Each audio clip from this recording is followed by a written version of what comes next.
the video version of my journal. I'm Steffanie Rivers. Welcome to the conversation. Come on in for the conversation.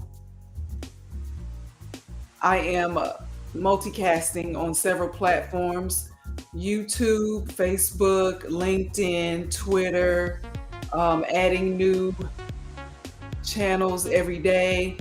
And I want to thank you for being here. Welcome. I'm Steffanie Rivers, and this is the journal, my video version of my journal. I'm back with a fresh face from Puerto Plata. Had a great time. It was a working business trip. It was a business trip, but I'm glad to be back. I missed all the snow they had in Dallas. When I got back, my car was clear. Everything was clear.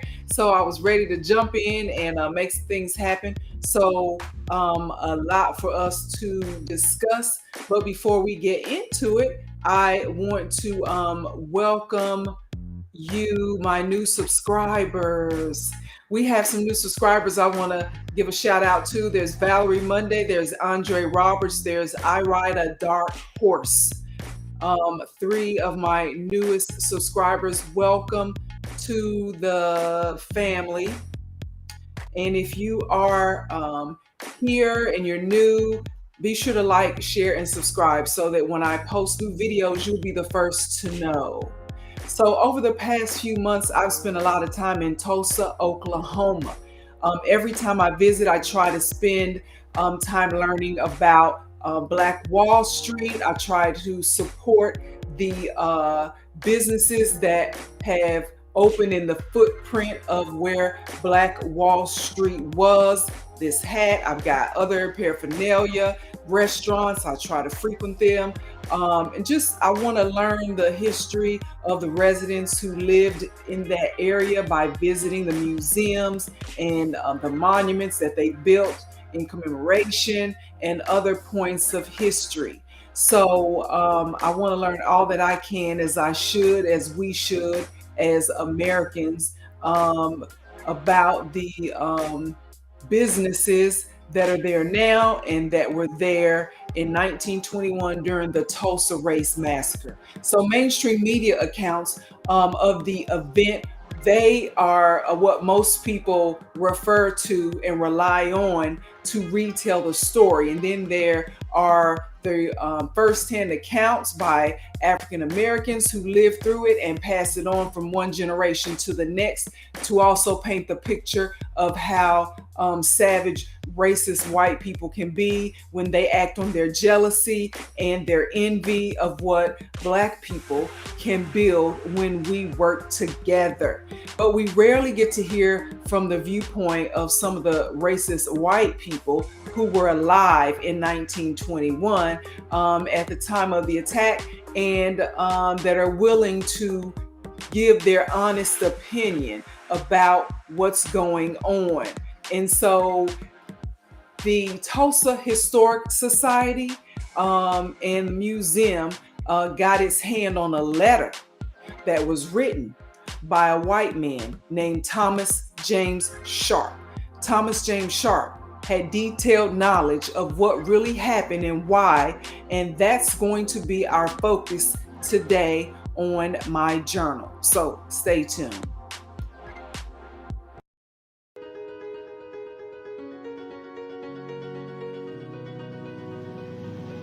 Hi, I'm Steffanie Rivers, and I want justice for Breonna Taylor because the police officers involved showed reckless disregard for her life and the lives of her neighbors. Her. So you're saying she essentially died on the floor right there? Second that she got shot, she was. Family, did the city of Birmingham, did anybody say, did the church, did anybody say there's more to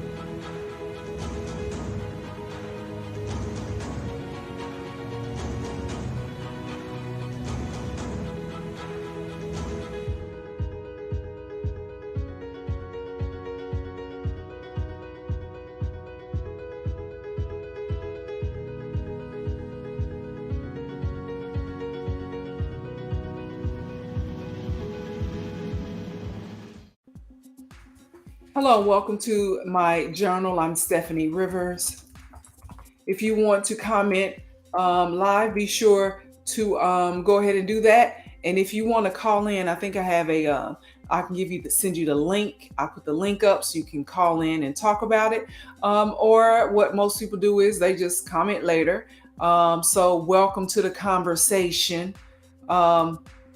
It's been more than 100 years since the original Black Wall Street of Tulsa was targeted and torched, burned to the ground, with unknown numbers of Black lives lost in the process. But an original letter written by Thomas James Sharp. He was a white man who lived in Enid, Oklahoma in 1921.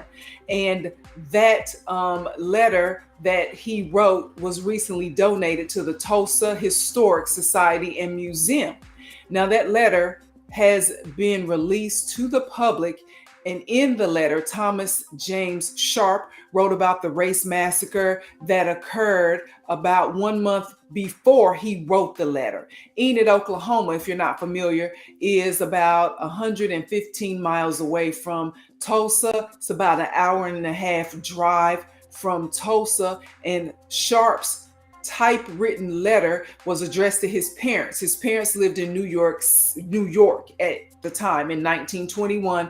There were no emails, no FaceTime, none of that. It was just ink to paper. It was just a typewriter to paper and stamps, and you had to mail it. So last November of 21, 100 years after the Tulsa Race Massacre, the current resident or owner of the house where Thomas James Sharp's parents lived, they found the letter in the wall doing some type of renovations or what have you, old house, and they were doing some renovations, found this letter. Now, this letter appears to be written on company letterhead from where Thomas James Sharp worked. That company was Garfield Petroleum Company, and I looked it up. It's no longer called Garfield Petroleum Company, but a derivative of that company is still in existence today in Enid, Oklahoma. He was secretary, Thomas James Sharp, he was secretary of that company. So he wrote a lot of stuff on the letterhead. And the Tulsa Historic Society, THS, we're going to call it THS, they're in possession of the letter. Now, the resident who found the letter started to throw it away just last November, started to throw it away, and then thought, no, I'm not going to throw it away. I'm going to send it to Tulsa because there's a lot that can be learned. And this is history that I found in my wall. So they sent it to Tulsa, and that's where its contents and the person who penned it have been confirmed to be authentic. Tulsa Historic Society and Museum. That's what they do. They authenticate stuff. They are the curators of history for that city. So they authenticated that letter. Now, I won't show you the letter because THS does not want anybody to distribute the letter on social media or make copies of the letter. They want you to go to their archives, their website, and look at the letter. And so to adhere to their request, I am not going to show you the letter, but I'm going to show you how to find the letter. So I am bringing up the website for the Tulsa Historic Society and Museum. This is their webpage. And so to find it, the letter, all you do is you go to learn, then you go to Tulsa Race Massacre, and then you scroll down to documents, click on documents, scroll down to where it says letter written by Thomas James Sharp, June 28th, 1921. So you click on there, and then you'll be looking at the letter. And so that's where you go. But I'm going to talk to you about this letter. So if you haven't already, be sure to like and share. If you know anybody in Tulsa, if you are from Oklahoma, you know, you got friends and family in Oklahoma, this is a new find. They just released this probably at the beginning of last week or the end of last month, because they want to, I'll tell you what their plans are for this letter. So having said all that, the Copyright Act of 1976 allows anyone to discuss documents for the purpose of research and critiquing and studying. So we're going to be doing that. I just am not going to show you exactly what it is. Like I just showed you how to go look and see for yourself and start getting into the habit of looking at stuff yourself and not just taking everybody's word for it. But this letter was written by James Thomas Sharp's it was written by James Thomas Sharp to his parents, and it starts off and it ends with personal issue type stuff. You know how you start calling people, hey, how's it going, this, that, and the third, and then you might talk about a section of something that happened and you go back to talking about something else. So it was not a letter that was just about the Tulsa Race Massacre, but it did talk about that. And and that was in the middle of the letter. And so without reading the letter verbatim, essentially Thomas James Sharp used derogatory terms to describe African Americans and their neighborhood. No surprise there. He also said after the black man was accused of attacking a white woman, that some white men in the community had planned to go to the jail where the man was being held and to lynch him. But a group of black men who already know how these white people do in 1921 and 2022, we know how they do. So this group of black men went down to protect the guy who was accused of doing something, attacking a white woman, because just because you're accused don't mean you did it. And most often they, especially during that time, they were lying anyway, just to get you caught up in some mess so they could have their justification for lynching. So the white men went down there getting ready to try to lynch him. They were met by the group of black men who were there to protect this black guy, and they were armed. The black men were armed and said, we're not having it, you're not doing it. And so the white men went home, and essentially James Thomas Sharp, the guy who wrote the letter, he started talking about how if he was there during the trying to lynch the guy, he thought the guy should have been lynched. He would have been with the lynch mob as well, had he been there, because according to James Thomas Sharp, the guy who was writing the letter to his parents, black people are inherently liars and thieves. And Sharp, the white guy who wrote the letter to his parents, went on to say that if he was there, he would have been a part of the lynch mob. And he even criticized President Abraham Lincoln for signing the Emancipation Proclamation that freed slaves. And Sharp also said he believes that African Americans are inferior to white people, and that there was nothing that would change his mind ever about that. So he also said that after the group of armed black men prevented the black guy who was in jail from getting lynched, then now I'm going back to the story of what happened during how the race massacre happened. So after the black guys protected the guy, they told the white people, no, y'all not lynching. There ain't gonna be no lynching today. So then the white men went off, and they regrouped essentially, and then they showed up at the black neighborhood. They showed up at the Black Wall Street area, the neighborhood, Greenwood area where the black people lived. And they tried to bum rush their way into people's homes. Now they tried to bum rush their way in to start arresting people. Why? In 1921, they don't even need a reason why. They just wanted to start arresting people and corralling people, and they were just trying to bully people because they were mad because they didn't get their way lynching the guy who was in jail. And so they were met with gunfire. they were so the white people call themselves trying to make citizens arrests of everybody without just cause. And ain't nothing changed about that. There's that term, citizens arrest. And ain't nothing changed but the date on the calendar, because they're still trying to do things and justify how they do it. So when the white people showed up trying to force their way into black families' homes, Sharp, the guy who was writing the letter, said that a group of that the white people were met with gunfire because the black families, they protected themselves and their families with firearms, and they had plenty of ammunition and to defend themselves in their homes. So that made the white people, because they were like, oh, wait a minute, now they got guns and they know how to use them. So now, because according to this letter that James Thomas Sharp wrote to his parents, white guy, he said that the black families that lived in the Greenwood area, Black Wall Street area, they were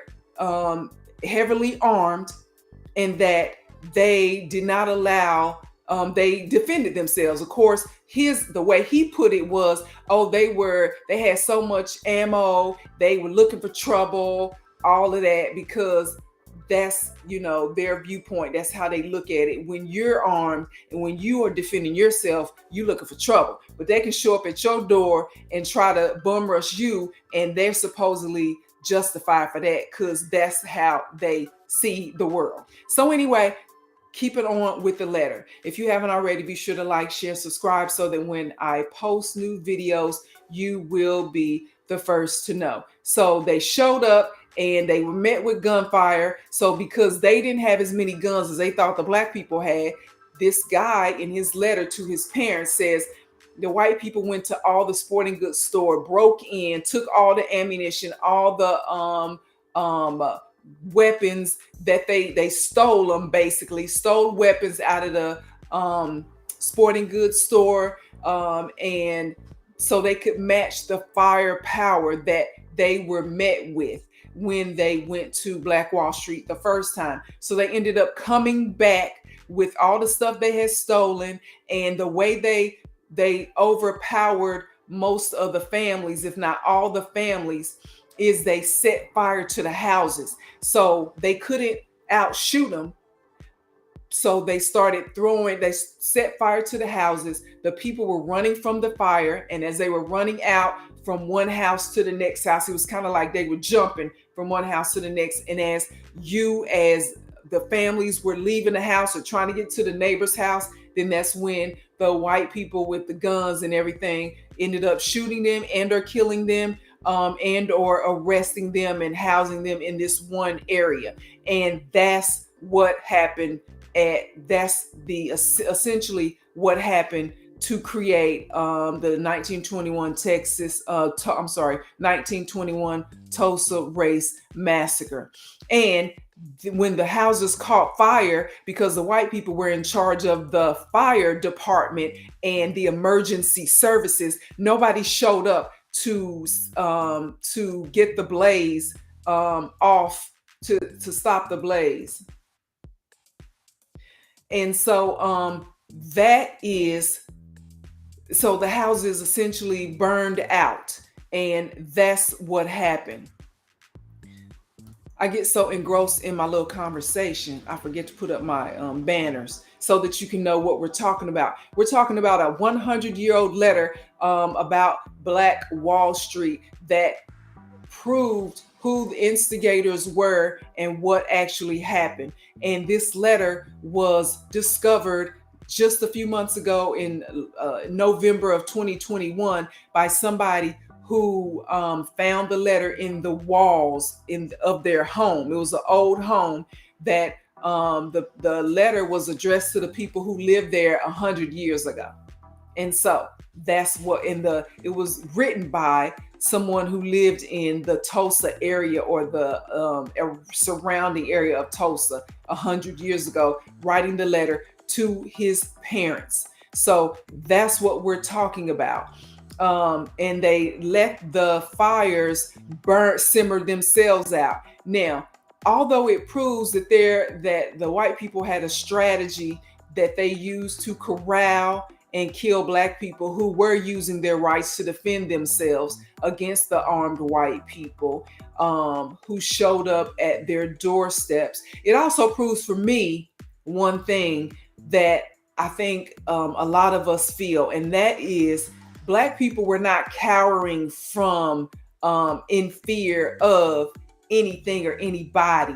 They were armed, rightfully so, and they defended themselves and their families and their neighborhoods to the death. Okay. And sometimes, nobody wants to go like that. Nobody wants to go when you feel like you've got life to live and you got children and grandchildren and spouses and you built a life and you want to live it. But sometimes, you're put in a situation and you have to defend yourself, and it's your right as a human being, as an American citizen, to defend yourself with your using your Second Amendment rights. And speaking of Second Amendment rights, 2A rights, I have a podcast that I co-host with Phyllis Petit, and tomorrow at 7 p.m. Central on our Facebook page, Second Amendment Sis, and we'll go live on my YouTube channel. We are doing a we're doing a forum, a 2A community hall, virtual community hall, to talk about Amir Locke and the shooting of Amir Locke by the Minneapolis St. Paul Police Department cops who used a no-knock search warrant to enter his apartment and while he was asleep and shot him and killed him. So we're going to talk about that, the pros and cons, and what you think about that, and are your Second Amendment rights under attack, or is it just certain people's Second Amendment rights under attack? So be sure to look us up on Facebook. Second Amendment Sis is the name of the podcast. So when I read that account, going back to the letter of James Thomas Sharp, or Thomas James Sharp, the guy who wrote the letter to his parents in 1921, and I read that black people stood up for, one, the guy who was accused but wasn't proven to be guilty. They stood up for him. And two, they stood up for themselves. That speaks volumes to me, because I know that in mainstream media, a lot of times they make it seem like, some black people are just so docile, and that we're so fearful, and we just let anybody do anything to us. And then that breeds a sense of inferiority in a person, and it also breeds a sense of superiority in somebody who feels like they can take advantage of you because of how you carry yourself. And that's why I always carry myself in a way where people gonna second guess whether they want to come at me any kind of way, but with respect. And so you don't, especially, and this is just my pet peeve, but since I'm here talking about it, when I introduce myself to you as Steffanie, don't take it upon yourself to just all of a sudden, oh, hey, Steph, because you just met me 5 minutes ago. So that's just one of those things. And especially when certain people do it, I'm just like, you don't know me that well. If you know me that well, and we've decided that it's okay for you to call me Steph, shorten my name. If you introduce yourself as Jeffrey, I'm gonna call you Jeffrey until you tell me it's okay to call me Jeff. You know what I'm saying? So, and that's just a simple example, but the way you carry yourself is the way people treat you. And when they cross the line, whether they mean it or not, you let them know you don't cross the line, bro, or sis, and I didn't I don't agree with that. And so, they'll back up off of you. At least they do me. But anyway, so yeah, it made my heart a little, I felt better about listening to what happened to my African American sisters and brothers in 1921, to know that they fought for themselves and their families, and they didn't just allow people to come in and do whatever they wanted to. And so that's something that I got from that. Another thing that I read in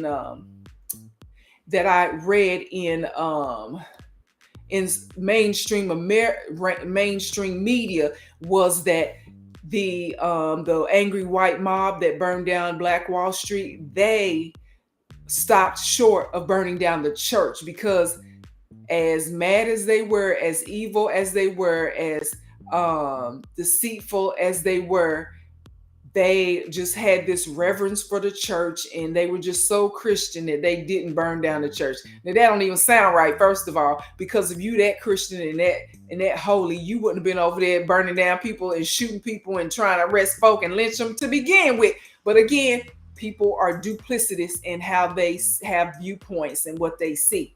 And so anyway, I read that, yeah, they stopped short of burning down the church. But this letter that this white dude wrote in 1921 says that they burned down the church, which sound about right, sound about white. They burned down the church, and he said the church exploded because the Black people were keeping their ammunition in the church. And so when they threw the fire, when they set the church on fire, the ammunition, exploded. And so that sounds right. So hey Phyllis, I have Phyllis Petite in the chat, and she says, and y'all went to hell too. Who you talking about went to hell, Phyllis? But I was promoting our show tomorrow. Phyllis Petite is my co-host for Second Amendment Sis, and so stay tuned. Come on in tomorrow and live and chat with us when we talk about no-knock search warrants and what happened to Amir Locke. And we're also trying to reach out to his family members. So Phyllis is calling them evil people. And you know what?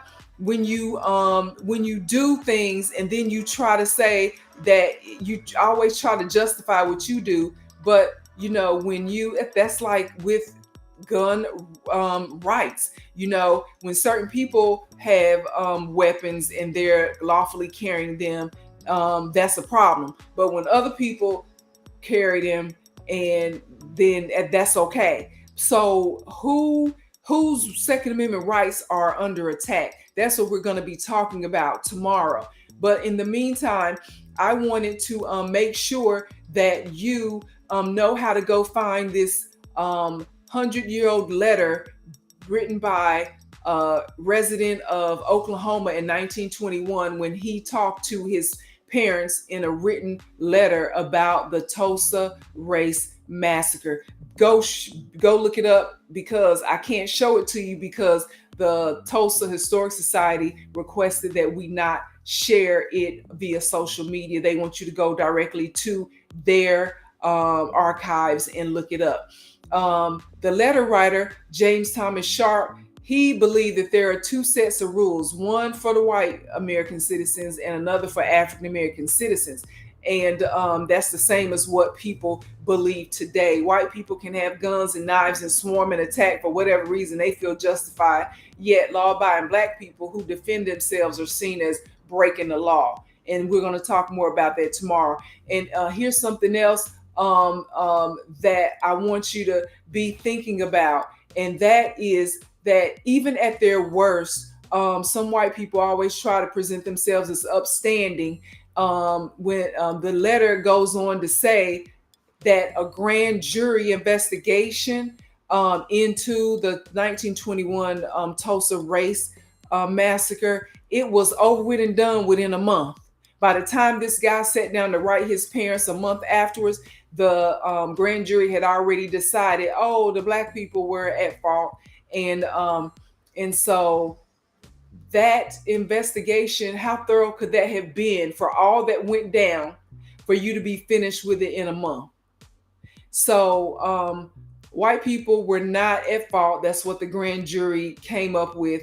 And there we know that if you have certain people in charge, and it's like you are policing yourself, you are investigating yourself. Of course you're going to find that you did everything right. So for the past 100 years, the state of Oklahoma has denied reparations to the descendants and the survivors of the Tulsa Race Massacre. And this letter is going to be used to further push for reparations, because it clearly shows that the residents they systematically acted to conspire to burn down a certain group of people and kill a certain group of people, and there were government officials involved with it. And so that's why things like this, I'm glad that they got on the person's heart who found this letter in the wall of their 100-year-plus-year-old home, to not throw this away. Can you imagine all the evidence that's probably out there right now about different things that go on in the history of the United States that people don't want us to know, and they just throw it away or just discard it and destroy it because they know that it would not favorably it wouldn't be on their side. The good look wouldn't be on their side. They wouldn't be looked at favorably if people knew the truth. So they rather tear up evidence, destroy evidence, and live a lie than to face the truth. I think it was Martin Luther King Jr. that said something like, people would rather essentially be docile and see no progress. They rather be just living a lie with no progress than to face the truth and be uncomfortable. Because that's just how some people are, especially when they are benefiting from the ignorance and the lie. They're okay with that. So, and then they look at you like, well, why are you so upset all the time? Or why? What's wrong with you? It's because I'm trying to get to the truth.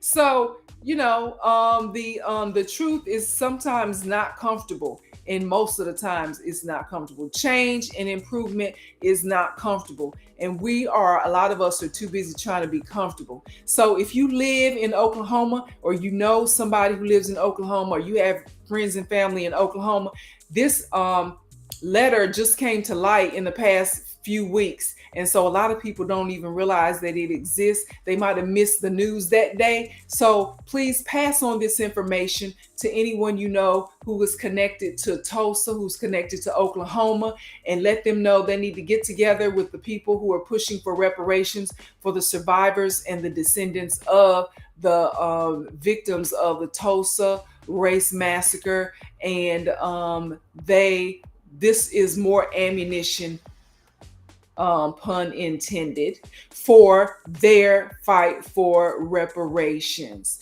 And be sure to go and read the letter for yourself. And Phyllis says there's plenty that we do know, and now they want to remove it from the history books. Correct. It's just and they come up with all kind of excuses why you can't say that, and making laws so that you can't have it infringes upon your freedom of speech. And so there's one thing I read in the magazine, and we're trying to get some more interviews with people where someone, I can't remember the name, but they said you need to exercise, of course, your right to vote, your right to bear arms, and your right to some other box, a box of ammunition, something like that. It was kind of like a joke, but not really, because you have to know your rights and exercise them, because people every day are trying to take them away.